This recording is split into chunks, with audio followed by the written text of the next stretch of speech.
خانہ کعبہ، چند حقائق جو آپ نہیں جانتے۔ اس دنیا میں کوئی ایسی جگہ نہیں جو خانہ کعبہ کی طرح مقدس اور مرکزی حیثیت رکھتی ہو۔ یہ مقام سعودی عرب میں وادی حجاز میں واقع ہے۔ روزانہ ہزاروں افراد 24 گھنٹے خانہ کعبہ کا طواف کرتے ہیں۔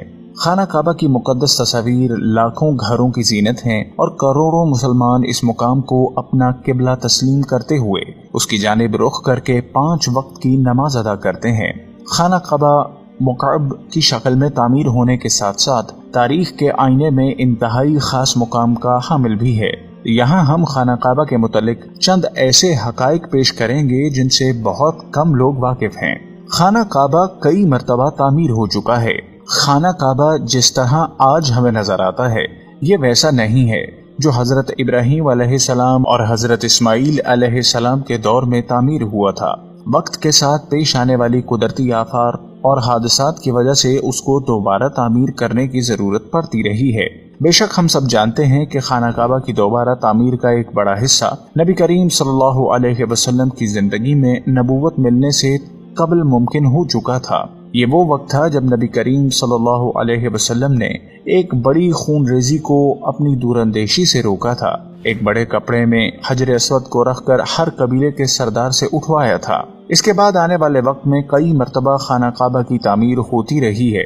آخر میں خانہ کعبہ کی تفصیل سے آرائش 1996 میں ہوئی تھی، جس کے نتیجے میں بہت سارے پتھروں کو ہٹا دیا گیا تھا اور بنیاد کو مضبوط کر کے نئی چھت ڈالی گئی تھی۔ یہ اب تک کی آخری بڑی تعمیر ہے اور اب خانہ کعبہ کی عمارت کو پہلے سے کہیں زیادہ مضبوط تصور کیا جاتا ہے۔ اس کے 2 دروازے اور ایک کھڑکی ہوا کرتی تھی۔ دوبارہ تعمیر کیے جانے سے قبل خانہ کعبہ کا ایک دروازہ اندر داخل ہونے کے لیے اور ایک باہر جانے کے لیے استعمال ہوتا تھا۔ ایک زمانے تک خانہ کعبہ میں ایک کھڑکی ہوا کرتی تھی۔ خانہ کعبہ کی جو شکل آج موجود ہے اس میں صرف دروازہ ہے، کھڑکی نہیں ہے۔ خانہ کعبہ کے مختلف رنگ۔ ہم لوگوں نے خانہ کعبہ کو ہمیشہ کالے رنگ کی کسوہ اور سونے کے دھاگوں میں دیکھنے کی ایسی عادت ہو چکی ہے کہ ہم اس کو کسی اور رنگ میں تصور بھی نہیں کر سکتے۔ یہ روایت اباسد جن کے گھر کا رنگ کالا تھا کے دور سے چلی آ رہی ہے، لیکن اس سے قبل خانہ کعبہ مختلف رنگ کے غلاف سے ڈھکتا رہتا تھا۔ ان رنگوں میں ہرا، لال اور سفید رنگ شامل ہیں۔ خانہ کی چابیاں ایک خاندان کی تحویل میں ہیں۔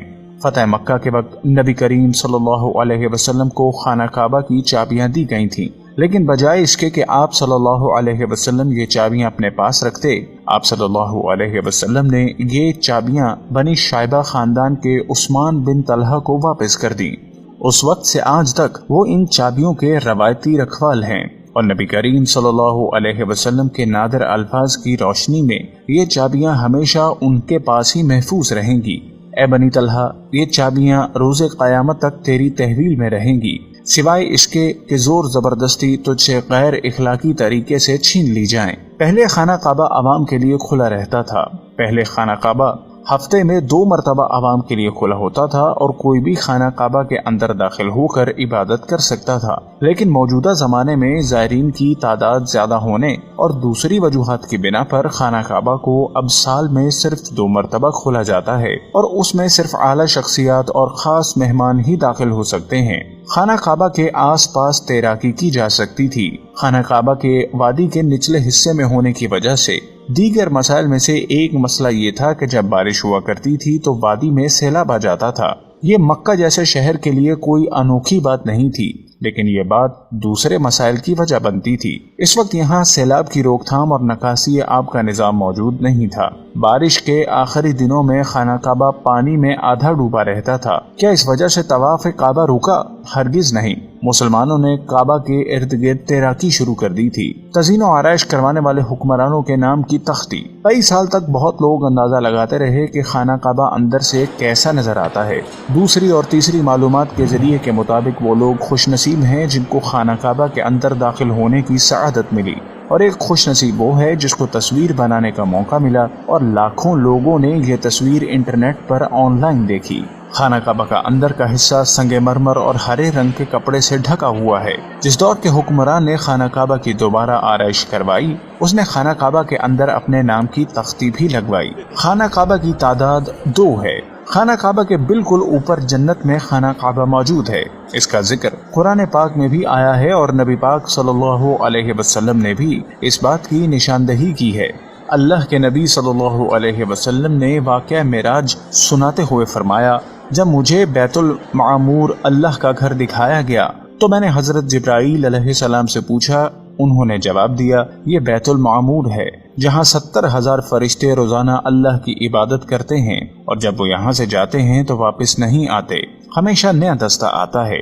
حجر اسود، کیا آپ نے کبھی اس بات پر غور کیا کہ حجر اسود چاندی کے سانچے میں کیوں گھرا رہتا ہے؟ کچھ لوگوں کا خیال ہے کہ حجر اسود امویات کی فوج کے ہاتھوں مارے گئے پتھر لگنے کی وجہ سے ٹوٹ گیا جب وہ مکہ پر قابض تھے، جبکہ یہ پتھر عبداللہ بن زبیر کی ملکیت میں تھا۔ کچھ ذرائع کے مطابق حجر اسود بحرین سے تعلق رکھنے والے اسماعیلی گروپ کیمٹیشینز کے ہاتھوں ٹوٹ گیا تھا۔ ان لوگوں کا یہ خیال تھا کہ حج مبارک ایک توہین پرستی کا عمل ہے۔ اپنی بات کو سچ ثابت کرنے کے لیے ان لوگوں نے 10,000 حجاج کو مار کر ان کی باقیات کو آب زمزم کے کنویں میں پھینک دیا۔ یہ غیر انسانی عمل کافی نہیں ہے۔ یہ شیطان حجر اسود کو عرب کی مشرق میں لے گئے اور پھر عراق کے شہر قفا لے گئے، جہاں اس کے عوض تاوان وصول کیا۔ جب ان کو مجبور کیا گیا تھا وہ اس کو خلیفہ عباسد کو واپس کر دیں۔ جب اسے واپس کیا گیا تو یہ ٹکڑوں میں تھا اور اس کو یکجان کرنے کا صرف ایک ہی طریقہ سمجھ آیا تھا کہ اس کو چاندی کے سانچے میں رکھا جائے۔ کچھ تاریخ دانوں کے مطابق اس مقدس پتھر کے کچھ حصے آج بھی کہیں گم ہیں۔